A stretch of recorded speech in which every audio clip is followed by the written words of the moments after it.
Good afternoon, everyone. Welcome to the May 18th, 2017 meeting of the Rotary Club of Louisville. I'm Alice Bridges, and I'm so pleased to welcome you for our special meeting today. To offer our invocation is Lindy K. Spear, Executive Director of Louisville Visual Art. As Rotarians, we remain focused on the objectives we have for the world: peace, tranquility, a true brother and sisterhood for all, freedom from hunger, from oppression, from sickness, the freedom to choose our own destinies. And we can give thanks for these blessings, opportunities, and responsibilities that befall all of us. From the book of Micah, and what does the Lord require of you? To act justly, love mercy, and to walk humbly with your God. May that be our prayer today for our community, our leaders, and our nation. Thank you. 6 years ago, Henry presented a check for the first $250,000 to Dr. Newberry and Michael McCall, then the president of the State Community College System, and we reached our fundraising goal in 2014. More than 300 Rotarians and friends of Rotary have contributed. We want to recognize and thank some of the original donors who made significant contributions to launch Rotary Promise. I'll ask those who are here today to stand. Let's hold our applause until each is recognized. Henry Heiser Jr., John Gregory, Tony Newberry and his wife Nancy, Woody Northup. We also received grants from COSAIR Charities and the Crawley Foundation, whose executive director is Rotarian Jim Crane. Gifts from the estates of Rotarians, George Gill and George Underhill. And from the community, a major gift from David Jones Sr. and his wife Betty. We and our entire community are grateful. Thank you.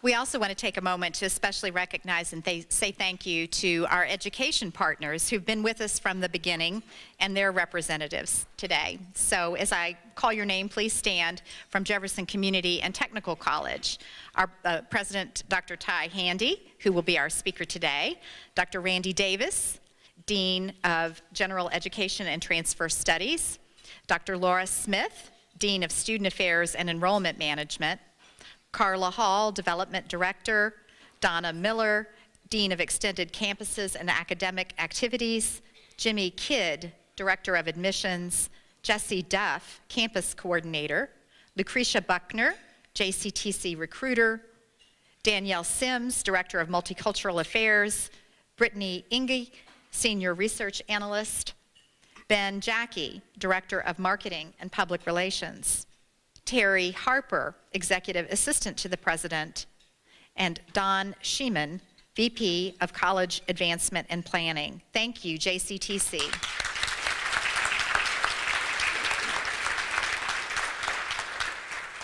And from JCPS, Assistant Superintendents for Western and Iroquois High Schools, Glenn Beatty and Brad Weston, and Pam Royster, College and Career Readiness. Thank you all.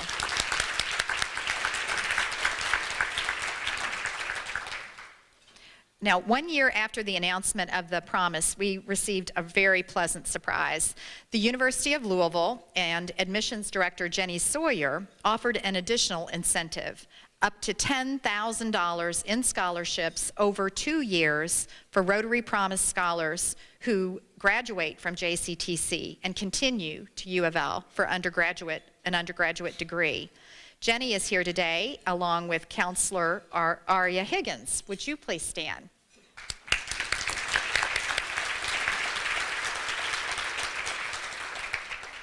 And this year, we're delighted to recognize and say thanks to Indiana University Southeast, which has announced its participation as well in the Rotary Promise by offering up to $6,000 over 2 years for scholars who graduate from JCTC and continue to IU Southeast for their undergraduate degree. Both the IUS and U of L scholarships represent approximately 45% of the cost of attendance. We'd like to recognize the following administrators and leaders of IU Southeast. Chancellor Ray Wallace, would you please stand? Along with Dr. Ulrich Dufresne, Executive Vice Chancellor for Academic Affairs. Rotarian Betty Russo, Vice Chancellor for Advancement.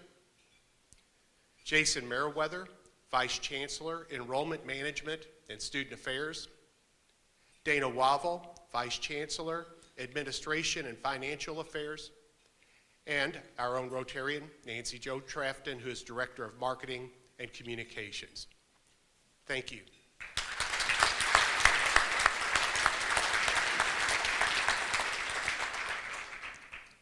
Rotary Promise really has created a college-going culture at our partner schools.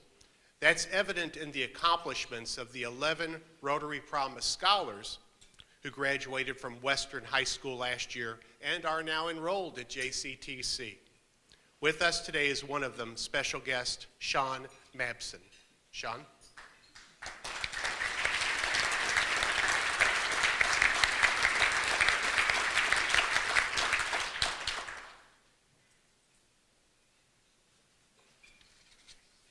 I'm sorry. Two other students. Still your turn. I noticed your glance. That was a teacher's glance, by the way.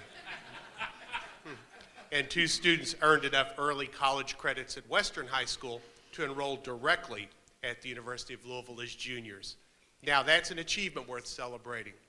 Let's give a round of applause to these achievers, Taylor Sanders and Margaret Wakaba. Congratulations. Woo!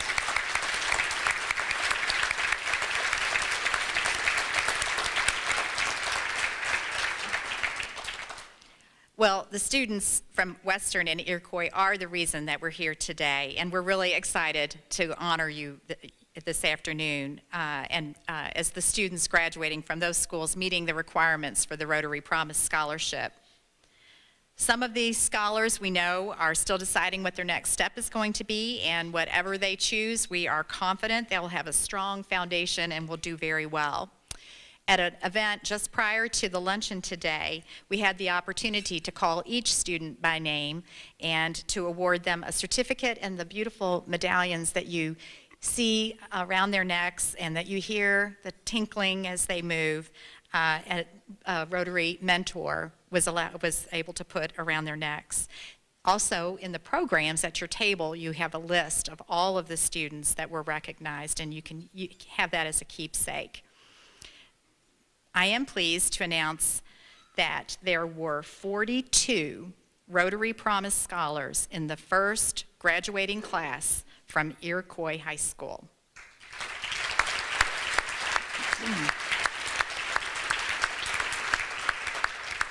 Would all the students from Iroquois High School please stand for our applause?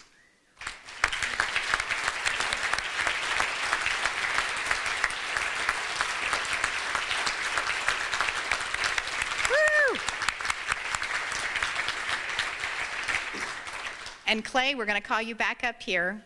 Clay Holbrook is principal of Iroquois High School and our partner in this wonderful endeavor. And he's going to share just a few words about how the Rotary Promise Scholarship has impacted his great school.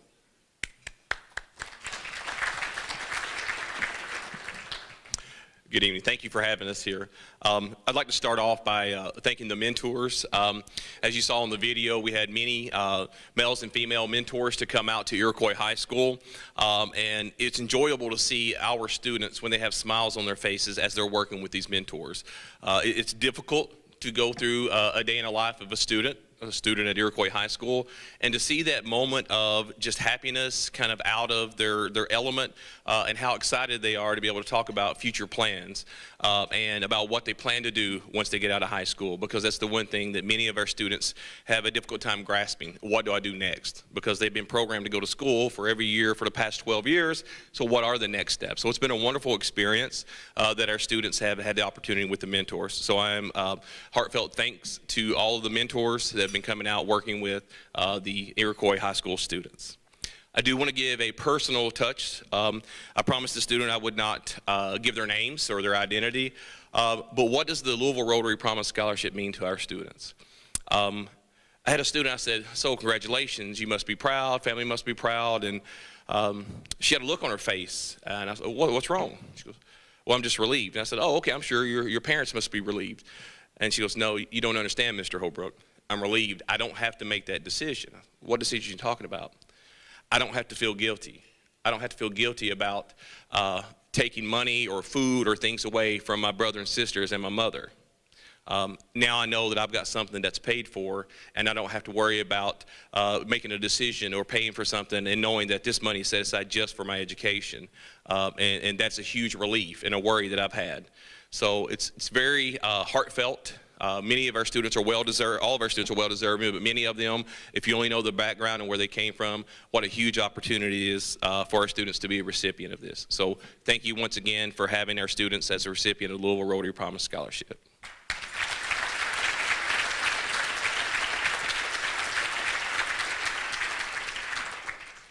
There were 39 Rotary Promise Scholars in this year's graduating class from Western High School. 34 are here today, and they plan to attend JCTC. Students, please stand.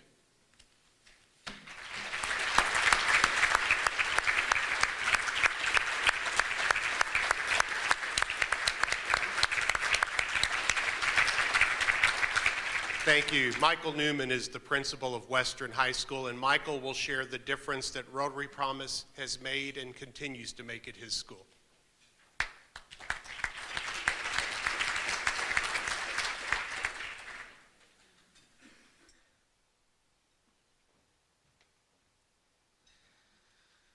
So first of all, I'd like to say thank you very much for hosting us today. It is a great opportunity to have the chance to recognize the hard work that our students do in a public venue. And so I am very grateful for the 5 years worth of work that the Rotarians have committed to Western High School. I can still remember back to the design table when we had Mitch Rue and Rick King and Kevin Wardell and Stuart Alexander all sitting around the conference table saying, okay, what is this going to look like? What are we going to be able to provide for the students at Western that has value and has meaning? And so we started to analyze the resources that Rotary had and the time commitment and our schedule that Western had in order to develop a program of support. And then through the years, this program has actually evolved, and it has evolved for the better, and that is with the help of Tom Crimmins and Walt Canoe for their outstanding efforts in furthering the advancement of the program, because now we offer our students the opportunity to participate in the Interact Club at Western High School, which is a program designed to offer community service from our students back to the community. We actually had an event this year where we went out and built part of a Habitat for Humanity house together, and that was the first time our students had been able to do that. So that was very exciting. We also have our mentoring program, which has been excellent. They offer skills to our students that are going to be needed for future success. And then, of course, celebrating what's right with Western, celebrating what's right for our students. And so through that, we knew that in the end, success is just not had. And this is a message for our students. Success is just not had. It is something that you have to utilize personal skills persistently in order to gain. And so the message and the lessons that the mentors provided from you, those are the skills that they want you to sharpen, to practice, to be able to take your opportunity to go on to post-secondary education and then lead a life of success. And so through that, I know many of our students are very excited about this opportunity. They are very grateful for the tuition waivement that now makes college affordable.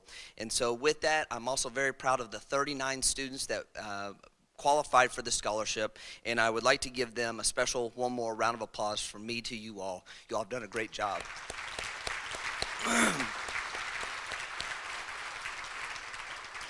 And so Western looks forward to our continued partnership to work with all of our students, not just the ones that are on track, but we're going to expand our reach to those that are just off track in order to help them see that this Promise Scholarship is something that can benefit them as they move forward. And so we will be transitioning into an addition of our early college into something called a Talent Development Academy next year, where we're going to be offering career survey courses, culinary program, general maintenance, business, graphic graphic design, medical office, and allied health, because we are trying to tailor our learning experience to help engage more students in seeing that there is opportunity beyond high school. And so with that, we look forward to the Rotary Business Partnership, and in order to help continue to provide excellent opportunities for our students to be successful. So thank you all very much.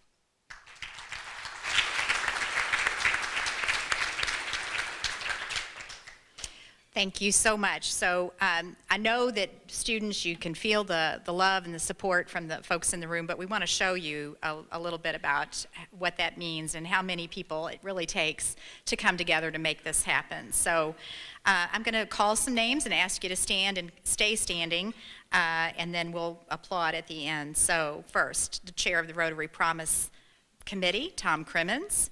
Vice Chair Mitch Rue, please stand. Vice Chair Ken Middleton, who was instrumental in organizing our program today, and all the members of the Rotary Promise Committee, please stand if you're on the committee, and the members of our Youth and Education Committee, if you would please stand, and members of Rotaract and Interact committees, please stand.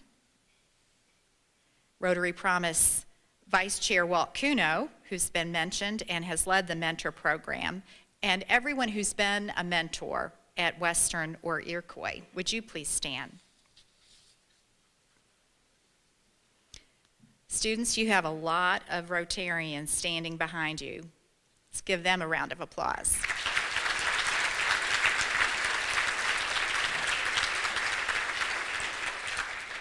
And now it's my great honor to introduce our special guest speaker today, a fellow Rotarian, president of Jefferson Community and Technical College, Dr. Ty Handy.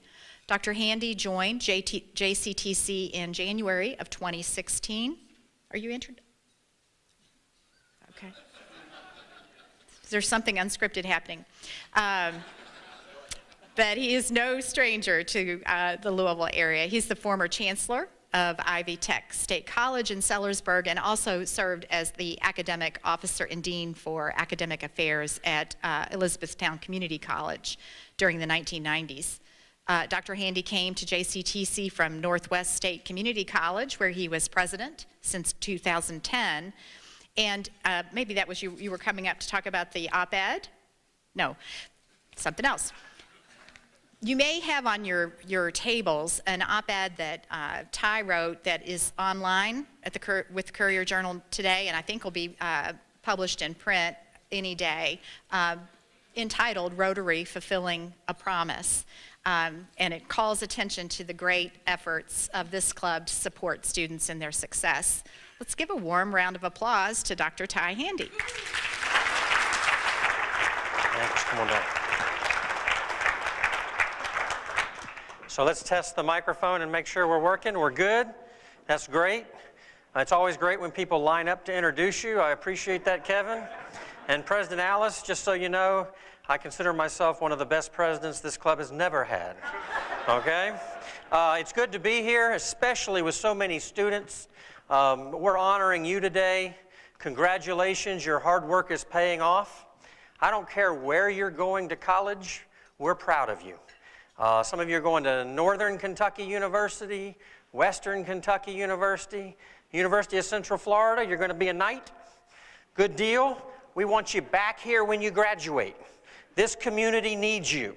You're important to the success of this community. There are more jobs available that require a higher education here in Louisville that pay well, that give you job security, that will give you a wonderful life in your home community. So no matter where your education takes you, we hope you always call this home. I probably have to start by apologizing to Ray Wallace and Uric Dufresne, my friends, for stealing their slogan, Fulfilling the Promise. And the person, I understand, and he's clapping, and I'm glad because I was advised by our marketing director that phrase belonged to IUS. But I did a little research, and you all never copyrighted it. So we're taking it because... Oh, okay. So, and you can steal from us someday, but we recognize how important these promises are to our students. So many students hear from the time they're young from their family and friends that they're not going to be able to afford to go to college. That they're going to have to find something else to do because we're just not going to be able to put you there. We're not going to have the resources. And the financial barrier is a real barrier to higher education. And so the promise that you've made as Rotarians helps from a very early age. And you're going to see a real cycle of change in the areas that you, in the regions that you impact. Because from kindergarten on, students are going to start recognizing there's a promise out there for me. I can go to college and it is going to make a difference. Now, I would advise you, if you have a $2 million check, like you presented to Dr. Newberry, don't present it to me. All right? It might disappear. I'm surprised, Tony, they trusted you with that kind of money. But think about that, students. $2 million raised to help support you to be able to go to college. That's a commitment from this community and from this club that I'm proud of as a new member, proud to be working with those of you who've made that sort of promise and who continue to volunteer your time and your talent to help students succeed. That's tremendous stuff. You should be proud. I'm going to take a few minutes and talk about our college. I don't get a chance to do that very often, but we're kind of a best-kept little secret, and you don't get to hear a lot about us. And I want to talk about some of the things we're doing, some of the exciting stuff on our future. And I have about 10 slides, and I'll move through them really quick. And then you can ask me a few questions if you have them. Let me see if I can figure this baby out.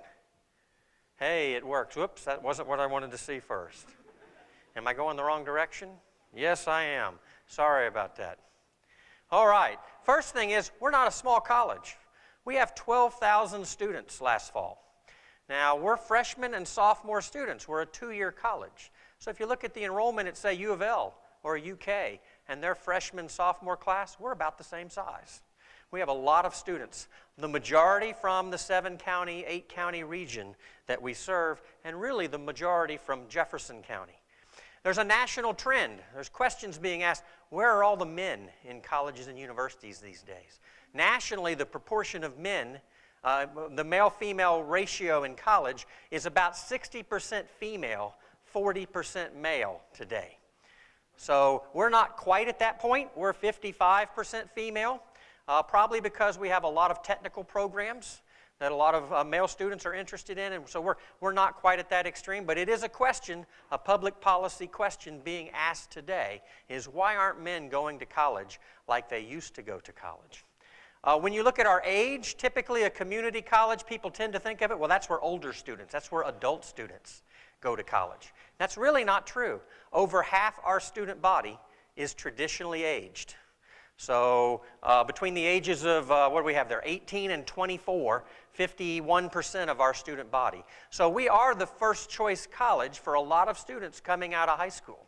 And we're the starting point, the gateway for them, and then they go on to great schools like IUS, U of L, Bellarmine, and others to finish their education. But we have a lot of students at the traditional age group. Now we also serve 40% of our students are 25 years old or older. So, and that doesn't quite add to 100%, so I'm not sure exactly where the other 9% fall. We'll have to do a little data dig on that. And, 16 and 17 years are dual enrollment students. I'm glad he's on the front row. That's good. Our dual enrollment students, at this point in time, almost 9%, I believe, of our student body are high school 10th, 11th, and 12th graders who are earning college credit while they're in high school. And they're going to go on to college and be much more successful because they will have had that under their belt. I wish that was available back when I was in high school. And then when the next item you see there, also surprising to a lot of people because when people talk about Jefferson, they often emphasize the technical side. Oh, you're going there to become a nurse, or you're going there to work in manufacturing, or you're going there to be in construction trades, or something of that sort. And truthfully, we're evenly split. About half the students we enroll tell us from day one they intend to go to a university and complete a baccalaureate degree. So they come to us with the intention of transferring. And then the other half are technical education students who may ultimately transfer and earn that 4-year degree, but they've decided they want to pick up the job skills along the way and probably enter the workforce and finish their baccalaureate degree while they're working. And then there you see that figure for dual credit that I said was approaching 9%. And then the final piece I want to mention in terms of our college is oftentimes there's a perspective that it's students who can't afford to go elsewhere who ultimately come to a community college. And that isn't true either. If you'll notice here, about 60% of our student body is Pell eligible. So call it 2 out of 3 Pell eligible. 1 out of 3, the finances are not a concern. They're with us because they value our programming. We have something that they want, they need, and we're also a logical choice for many students to start in college. So that's a little bit about our enrollment breakdown as a school, and I'm going to keep hitting the wrong button if I'm not careful here and go in the wrong direction. Now, higher education across the country has been challenged in the last 7 or 8 years in a number of ways.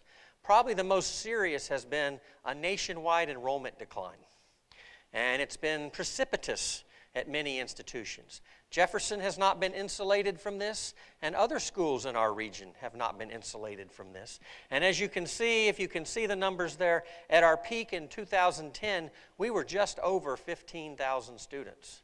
And we've dropped now, this past fall, we were right at 12,000 students. So at the very time a higher education is becoming increasingly important to meet the job skill requirements of our employers, we've had fewer students coming into the pipeline. And we've got to address this as a society. So right now you're hearing a lot of talk about free college programs at the national level or maybe at the state of Kentucky level. Well, that may happen. I hope it does. But if they do, they're following the Rotary's lead, because the Rotary made the promise here in the Louisville market. And what's actually happening, and it's the subject of my of the op-ed I wrote, is that Rotarians should not just be proud of what they've already done, but you're setting the standard for making that promise to the rest of Louisville. And so there's a lot of people in the community, key foundation leaders, key business leaders, key government officials who are talking right now about how do we extend this promise. It's so important, it needs to be throughout the city. And so you're blazing the way on that, and I want to say thanks. Now the college, you may recall 6-9 months ago, we had to make some adjustments because of this enrollment decline. So we've made those adjustments, and I'm pleased to say that we're comfortable now where we are as an institution. We're in the black, we're running very, very well financially, and we're actually believing very strongly that this enrollment dip has bottomed out. We're very comfortable, even in our budgeting practices, that we're now going to start coming back up. And part of it is the Promise Scholarships. I mean, we've got 81 students here, whereas last year we had maybe 35. That's more than doubled. We do have a governor's initiative that's helping us. We have some other things I'm about to talk about that I think are really going to really start to change the trajectory of higher education enrollment in this area. A lot of people don't realize how broad we are as an institution. So we have 6 campuses that reach as far out as Carrollton. We're about to open August 9th. We're having the grand opening of a $16 million campus in Carrollton.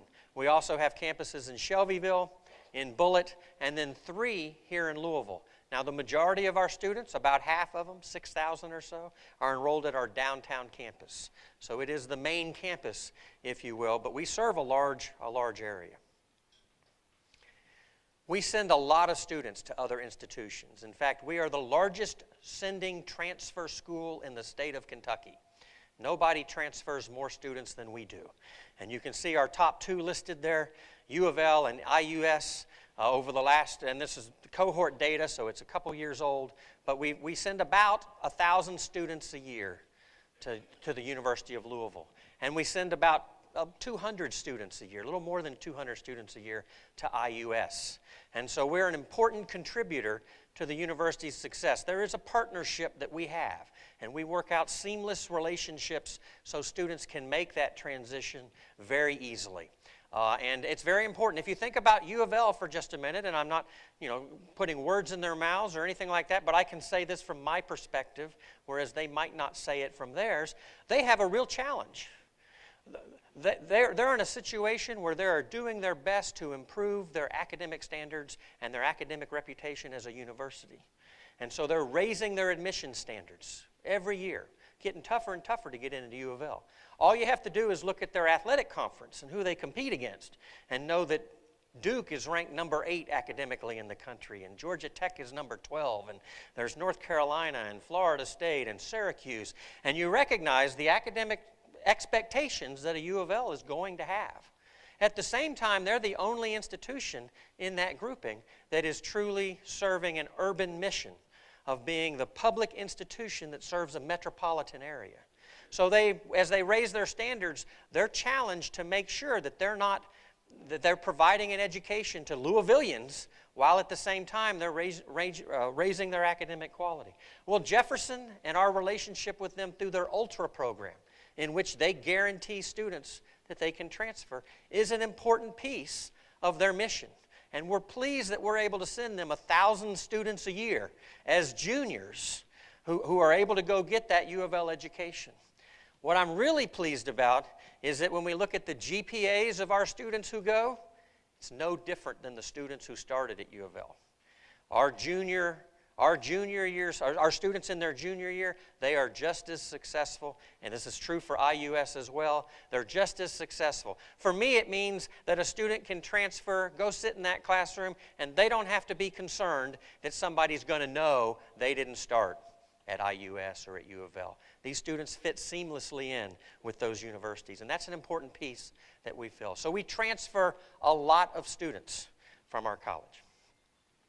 Then, of course, on the flip side of that, we have a tremendous workforce impact. And I was quite surprised when this data came forward because of how evenly split it is. And I'm not sure you can see the numbers, but we have 1,286 students that are enrolled in our nursing and allied health programs. Probably the largest, I'm certain, the largest programs in the community in nursing and allied health. I think we have 13 programs counting our nursing program. So almost 1,300 students. Well, lo and behold, we have 1,226 students in business and computer information systems. Almost the same number of students who are entering those fields. And finally, well, not finally, but the third area, 1,224 students who are in our advanced manufacturing and the other trades, HVAC, welding, construction trades, those sorts of areas. Students who are working in each of those categories to earn a credential that will let them enter the workforce immediately, and if they wish, go on and pursue their bachelor's degree. So if you add those together, you're looking at 3,600 students waiting to fill the pipeline here in the city of Louisville. The problem is, the city of Louisville has 30,000 job openings right now. I've got business leaders who say to us regularly, we like what you're producing, but you need to add a 0 to the end of it. We need not 10 graduates in that program or 20 graduates, but 200 graduates in that program. So we're trying to do some things to working cooperatively with JCPS to build that pipeline of students, because they're not going to magically appear. We're going to have our local school systems partnering with us partnering with them, and the employers deeply involved in growing the number of students, even though to me that's a pretty impressive number. Finally, we do have other fields, early childhood education, culinary, cosmetology, a number of other programs, and we have about 750 students or so that are majoring, earning their degree in those fields. I'll move on. Some of the big news to hit us a few months ago, and we're working through it right now, is that we recently received the state's largest grant under the Work Ready program. So the state has awarded us $15.2 million as part of a $24 million project to build an advanced manufacturing and information technology center on 1st and Broadway, just on the other side of Thornton's, facing I-65. The purpose of this facility is to add that 0 to employers' needs. What's happening is that at GE, they're saying, we're not going to add another, Chip Blankenship said to me, we're not going to add another production line until we can get the workforce we need. It will be added elsewhere. Jim Lancaster of Landtech, putting his research and his product development in the Netherlands instead of here because he can't get the employees he needs to be able to, he'd much rather do it here. This is where he lives. We've got a problem, and it's not just hurting our workforce, our students who can't get those jobs. It's also hurting our community because we're losing work elsewhere.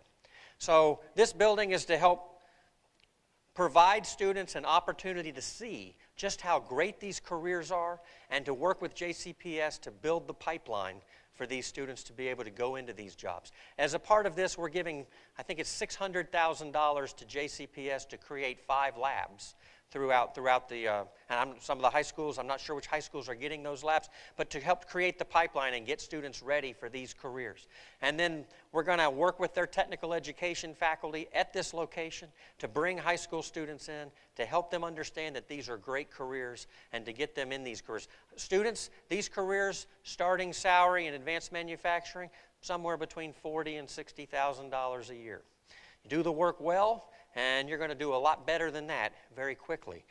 These are very good jobs. This gives you some information about it. I'm pleased to announce that we've had a commitment already from a private individual who wants to remain anonymous of $1 million to help make this come to fruition. We're working with foundations and other potential benefactors in the community, and I'm very confident we're going to have the $24 million to begin construction on this facility sometime in the next 3 to 6 months. Yesterday, if you saw the news last night or the newspapers, you'll see that we've cemented a very important partnership for the future of our college. And Barry Barker's here. I think he's the president-to-be of the Rotary Club. Barry was very instrumental in working with us on this. But 4 or 5 years ago, an experiment was done at the college. Sort of a controlled experiment. We had 200 students who needed bus transportation, had transportation issues in terms of getting to and from college, and we compared their performance. We got a grant to provide them that bus transportation, and we compared that to other students who needed some transportation, and they didn't have access to that. And we looked at those 2 groups to see how their success rates would work. And we doubled those who got access to transportation, reliable transportation, we doubled the success rate of those students. So the graduation rate of the 200 students in that pilot program was twice as high as the average graduation rate for our entire college. So we know reliable transportation is a real inhibitor. Starting this fall, thanks to the work of Barry Barker and TARC, all students at JCTC will have access to the bus system free of charge.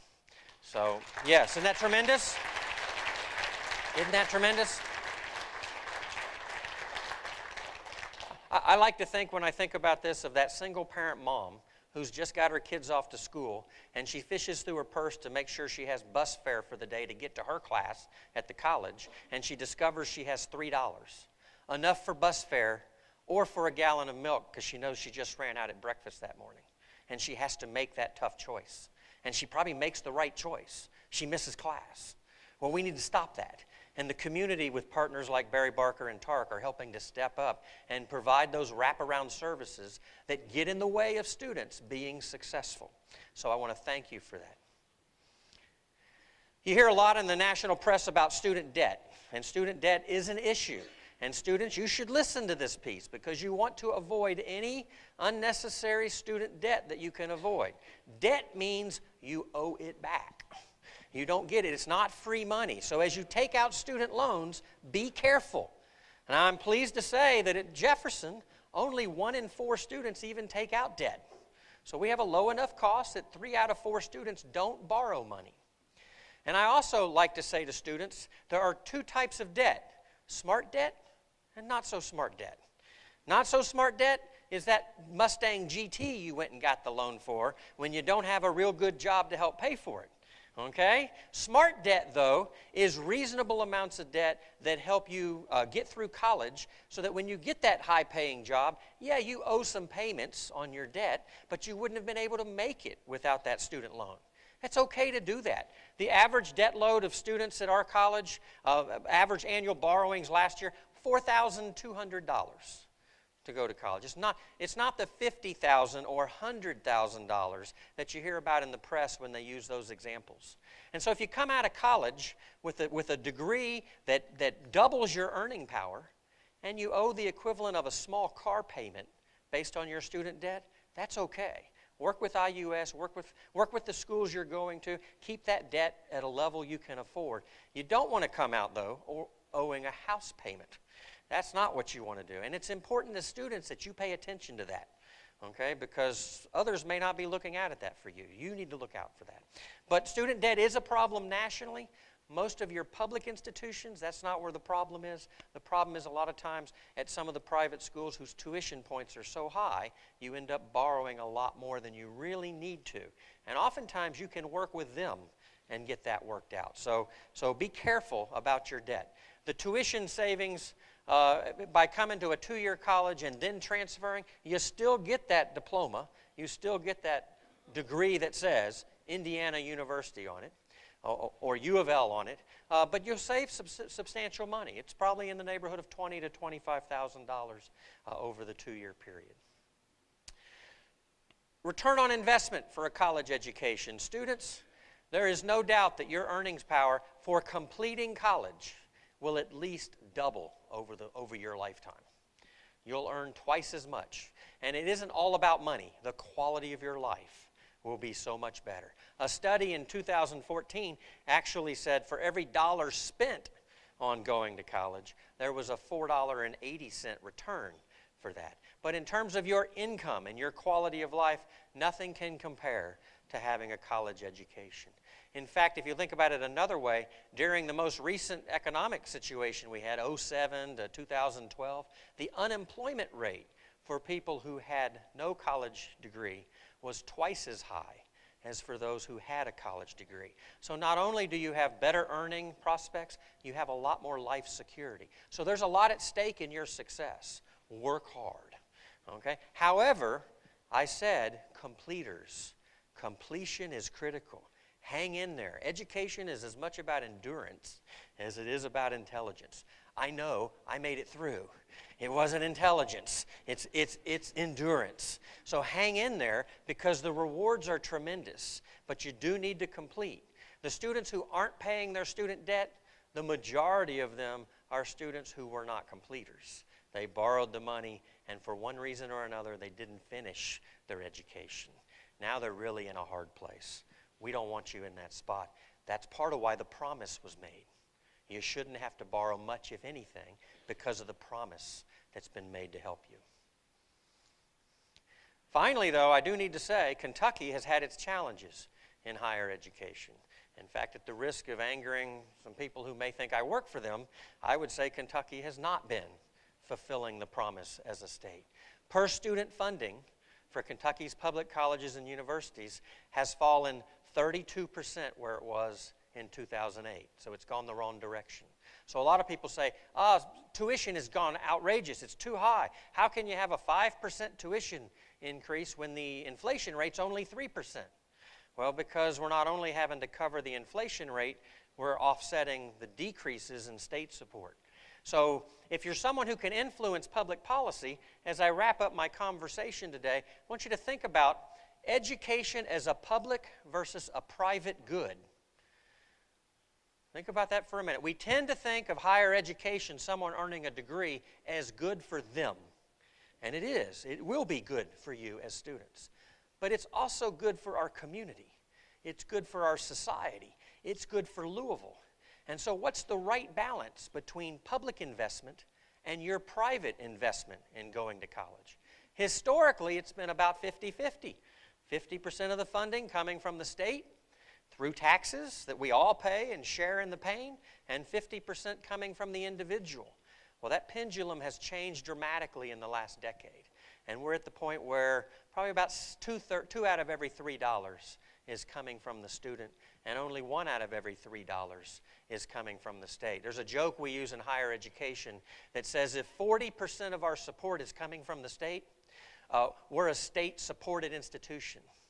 If 30% is coming from the state, we're a state-assisted institution. And if 20% or less is coming from the state, we're a state-located institution. Well, we're heading towards being state-located institutions. So as a public, we're walking away from our commitment to the very thing that raises the standard of living for our entire society. So, that's it. We need to fulfill the promise. I am so pleased to be a part of a Rotary Club that's doing just that, and I'm so pleased to be able to stand up in front of you students today who I marvel at what you've overcome and where you're going. I wish I was in your seat getting ready to do it all over again, because you're up for a wild ride. You're going to love it. Thank you.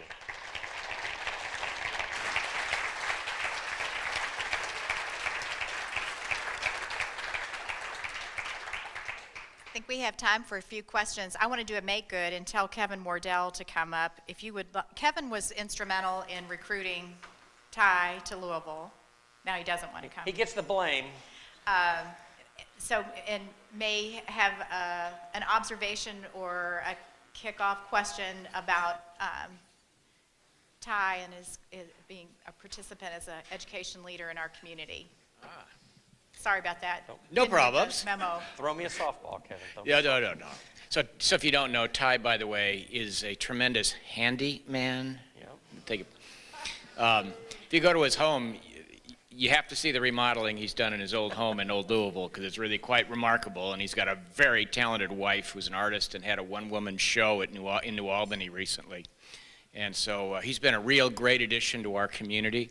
He dealt with some really tough issues the first year with really related to the declines in enrollment. And just so everyone gets the picture, you know, in community colleges especially, a better economy leads to lower enrollment. People are working. They're getting jobs.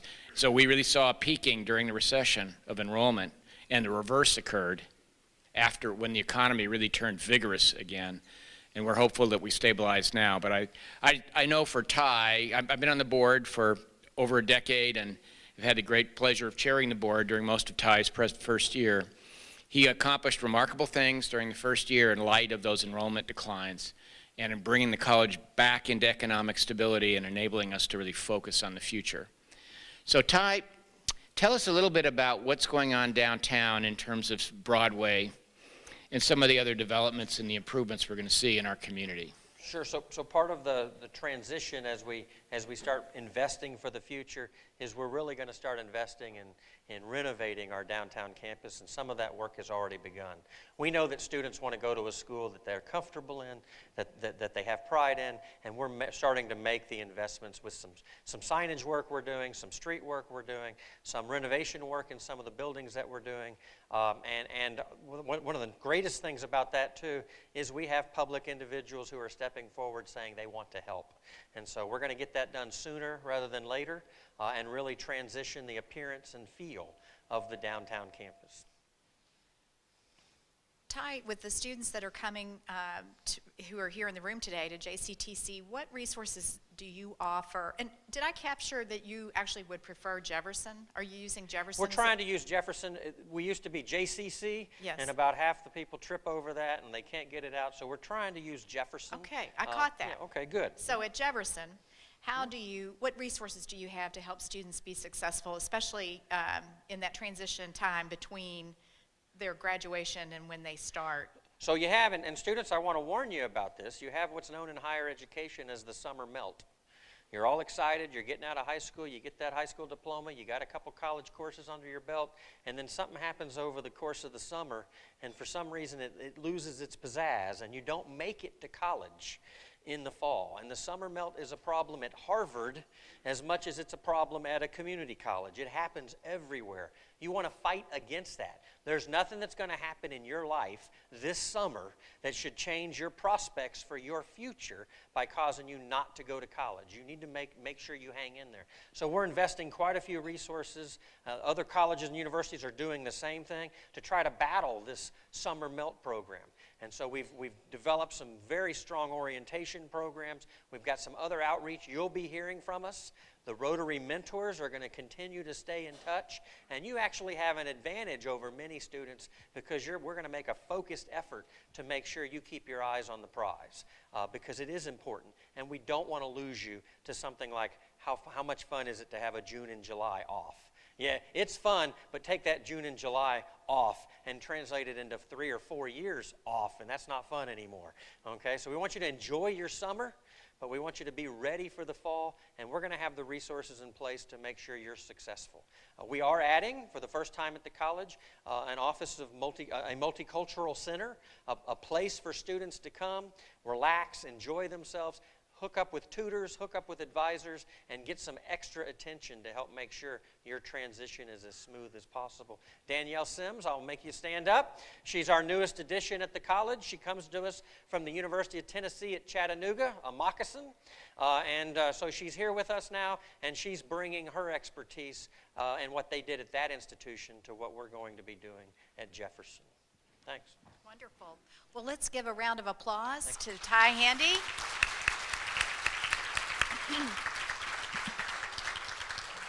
And a final round of applause to our Iroquois and Western scholars.